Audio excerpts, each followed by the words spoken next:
तुम्ही यशस्वी असाल, तुमच्याकडे पैसा असेल तरच तुमची किंमत आहे. जर तुमच्याकडे पैसा नसेल, तुम्ही यशस्वी नसाल तर तुमची काही किंमत नाही. म्हणजे अप्रत्यक्षरित्या तुमच्या आकलीला काही व्हॅल्यू नाही असं म्हणावं लागेल. आता आकलीला व्हॅल्यू नाही असं नाही म्हणतोय, परंतु तुम्ही अक्कलवान आहेत, पैसा नाहीये तुमच्याकडे, तुम्हाला कोणी मानणार नाही. पैसा अतिशय महत्वाचा आहे. त्यामुळे पैसा कमवता आला पाहिजे.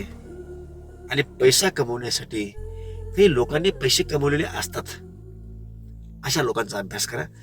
चांगल्या बाजूचा अभ्यास करा, वाईट बाजूचा अभ्यास करा. त्यात यश मिळत असताना यश कशा पद्धतीने मिळतं ते पाहत असताना त्यातून अपयशही मिळू शकतं, तर ते कुणी अंगाने मिळू शकतं हेही पहा. त्याच्या प्लस मायनस दोन्ही बाजू पहा.